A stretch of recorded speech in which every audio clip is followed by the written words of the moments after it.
आज के deep dive में आपका स्वागत है। हम सीधा मुद्दे पे आते हैं ना।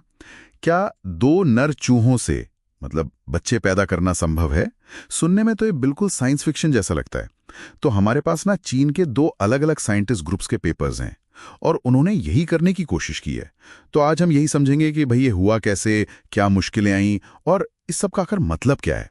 क्योंकि देखिए, आमतौर पर मैमल्स में तो रिप्रोडक्शन के लिए नर और मादा दोनों चाहिए होते हैं। ये तो बायोलॉजी का एकदम बेसिक रूल लगता है। पर ये रिसर्च तो उसी रूल को चैलेंज कर रही है। तो कहां से शुरू करें? सबसे बड़ी अड़चन क्या थी इसमें? बिल्कुल, सबसे बड़ी चुनौती है एक बायोलॉजिकल प्रोसेस जिसे कहते हैं जीनोमिक इम्प्रिंटिंग। अब आसान शब्दों में कहूं तो हमारे कुछ जीन्स वो इस बात पर निर्भर करते हैं कि वो हमें माँ से मिले हैं या पिता से। मतलब उसी हिसाब से वो ऑन या ऑफ होते हैं। एक बहुत नाजुक बैलेंस है ये। अच्छा। तो जब दोनों पेरेंट्स नर हों तो ये बैलेंस गड़बड़ा जाता है और भ्रूण का विकास वो आमतौर पर रुक जाता है। यही सबसे बड़ी पहेली थी, आप कह सकते हैं। यही वो दीवार थी जिसे इन साइंटिस्ट्स को तोड़ना था। समझ गया। तो ये इम्प्रिंटिंग ही असली खेल है। तो इन दो चीनी टीमों ने इसे सुलझाया कैसे? पहली वाली टीम का बताइए, वो शंघाई जियोटोंग यूनिवर्सिटी वाली। हाँ, यानचांग वे और उनकी टीम, उन्होंने एक तरीका इस्तेमाल किया जिसे एपिजीनोम एडिटिंग कहते हैं। मतलब उन्होंने डीएनए का जो कोड है ना, उसको सीधे सीधे नहीं बदला। अच्छा, फिर? बल्कि उसके ऊपर जो छोटे छोटे स्विच लगे होते हैं, मिथाइल ग्रुप्स, उनको बदला। ये स्विच तय करते हैं कि जीन चलेगा या बंद रहेगा। तो उन्होंने क्या किया, एक सामान्य अंडे से उसका न्यूक्लियस निकाला और उसमें दो नर चूहों के स्पर्म डाल दिए। फिर उन्होंने क्रिस्पर तकनीक, वो जो मॉलिक्यूलर कैंची जैसी है, हाँ, सुना है उसके बारे में, उसका इस्तेमाल करके 7 खास इम्प्रिंटिंग वाले हिस्सों के सिर्फ स्विच बदल दिए। डीएनए को काटा नहीं, सिर्फ स्विच ऑन ऑफ किए। अरे वाह! मतलब डीएनए से छेड़छाड़ नहीं, बस उसके रेगुलेटर से। ये तो बड़ा महीन काम लगता है। तो नतीजा क्या निकला? सफल हुए वो? नतीजा, हाँ, वो वाकई चौंकाने वाला था। उन्हें दुनिया में पहली बार ऐसे नर चूहे मिले, 2 नर पेरेंट्स से पैदा हुए और खुद भी मतलब प्रजननक्षम थे, फर्टाइल थे। सच में? हाँ, वो आगे बच्चे पैदा कर सकते थे? हाँ, ये अपने आप में अभूतपूर्व था। लेकिन यहाँ एक बड़ा लेकिन है। क्या? सक्सेस रेट वो बहुत ही कम था।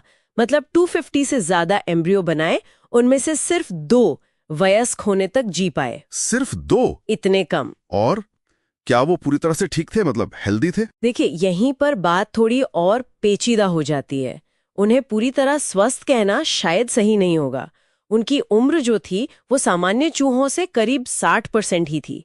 और उनमें दूसरी हेल्थ प्रॉब्लम्स भी थीं, जैसे शरीर का असामान्य रूप से बढ़ जाना, ब्रेन के कुछ हिस्से छोटे रह जाना। तो हाँ, फर्टाइल तो थे, पर एक भारी कीमत पर। समझ गया। तो फर्टिलिटी तो मिल गई, पर बहुत कम सक्सेस रेट और सेहत भी ठीक नहीं। बड़ा अजीब सा ट्रेड ऑफ है ये। अच्छा, अब दूसरी टीम का क्या? वो चाइनीज एकेडमी ऑफ साइंसेज वाली, उन्होंने क्या अलग किया? हाँ, जीकुन ली, वे इली और क्यूई जो की टीम, उनका तरीका अलग था। उन्होंने जीन एडिटिंग की। मतलब एपिजीनोम के स्विच नहीं बदले, सीधे डीएनए में ही बदलाव कर दिया। ओह, सीधे जीन ही बदल दिए? हाँ, उन्होंने नर स्टेम सेल से अंडे जैसी कोशिकाएं बनाई पहले, और फिर क्रिस्पर कास9 का इस्तेमाल करके करीब 20 इम्प्रिंटिंग जीन्स को या तो एडिट किया या ज्यादातर को डिलीट ही कर दिया। मतलब जो जीन विकास में बाधा डाल रहे थे, उन्हें रास्ते से ही हटा दिया। अच्छा, सीधे जीन हटाना या बदलना, ये तो ज्यादा डायरेक्ट अप्रोच लगता है। तो क्या उनके नतीजे वेई की टीम से बेहतर रहे? कुछ मायनों में हाँ, कुछ में नहीं। उनका सक्सेस रेट, मतलब जीवित जन्म दर, वो थोड़ा बेहतर था, करीब 11.8%। और चूहे वयस्क होने तक जी भी रहे थे। ठीक है। लेकिन वे की टीम वाले चूहों से अलग, ये वाले चूहे बांझ थे। स्टेराइल? हाँ, वो आगे बच्चे पैदा नहीं कर सकते थे। अरे, तो ये तो बिल्कुल उल्टा हो गया। हाँ, और इनमें भी हेल्थ प्रॉब्लम्स थीं। असामान्य ग्रोथ, कुछ अंग जरूरत से ज्यादा बड़े हो गए और उम्र भी कम थी। कई तो वयस्क होने से पहले ही मर गए। तो मतलब एक टीम को फर्टिलिटी मिली तो सक्सेस कम, दूसरी को सर्वाइवल बेहतर मिला तो चूहे बांझ हो गए। इन दो अलग अलग नतीजों से क्या समझे हम? ये इम्प्रिंटिंग के बारे में क्या बता रहा है? बिल्कुल, यही तो सबसे दिलचस्प बात है। ये दिखाता है कि जीनोमिक इम्प्रिंटिंग कितनी कॉम्प्लेक्स और नाजुक प्रक्रिया है। देखिए, दोनों ही तरीके पूरी तरह हेल्दी चूहे नहीं बना पाए। हाँ, ये तो है। ऐसा लगता है कि शायद एपिजीनोम की स्विच बदलना, जैसे लीवे की टीम ने किया, वो उस महीन बैलेंस को बेहतर बना पाता है जो फर्टिलिटी के लिए जरूरी है, भले ही वो तरीका ज्यादा मुश्किल हो और कम सफल। और दूसरी तरफ जीन्स को डिलीट कर देना, जैसा ली और उनकी टीम ने किया, वो शायद भ्रूण को जिंदा रहने में तो मदद कर देता है, पर फर्टिलिटी जैसी जो बारीक प्रक्रिया है उसके लिए जरूरी जानकारी खो जाती है। ये सिर्फ रुकावट हटाने जैसा नहीं है, ये सही धुन सेट करने जैसा है। समझे? वाह, क्या बात है। तो ये सिर्फ चूहों की कहानी नहीं है, ये तो लाइफ की बेसिक फंक्शन को समझने की बात है। तो चूहों से आगे बढ़ें तो इस रिसर्च का क्या महत्व है फिर? बिल्कुल, इसका महत्व सिर्फ सेम सेक्स पेरेंटिंग की संभावना से कहीं ज्यादा गहरा है। ये हमें मैमल्स के डेवलपमेंट और उसमें जीनोमिक इम्प्रिंटिंग के रोल के बारे में बहुत फंडामेंटल जानकारी देता है। अच्छा, जैसे कि ये ज्ञान हमें उन इंसानी जेनेटिक बीमारियों को समझने में मदद कर सकता है जो इम्प्रिंटिंग में गड़बड़ी से होती हैं। आपने शायद एंजलमैन सिंड्रोम या प्रेडर-विली सिंड्रोम का नाम सुना हो। हाँ, सुना है। तो ये उनको समझने और शायद भविष्य में उनके इलाज खोजने में मदद कर सकता है। और हाँ, रीजेनरेटिव मेडिसिन और क्लोनिंग जैसे फील्ड्स में भी इसका असर हो सकता है, क्योंकि इम्प्रिंटिंग को सही करना सेल्स की डेवलपमेंटल पोटेंशियल को सुधार सकता है। ये सब सुनने में तो बहुत ही क्रांतिकारी लगता है, लेकिन अब वो एक सवाल जो शायद हर कोई सोच रहा होगा, क्या ये तकनीक इंसानों पर इस्तेमाल हो सकती है? मतलब क्या ये निकट भविष्य में संभव है? देखिए, इसका सीधा और एकदम साफ जवाब है बिल्कुल नहीं। अभी तो ये सोचना भी बहुत दूर की बात है। पहली बात तो तकनीकी तौर पर ये प्रोसेस बहुत ही इनएफिशिएंट है और खतरनाक भी। खतरनाक कैसे? सक्सेस रेट इतना कम है और जो संतान पैदा होती है उसमें गंभीर हेल्थ रिस्क होते हैं, जैसे हमने चूहों में देखा।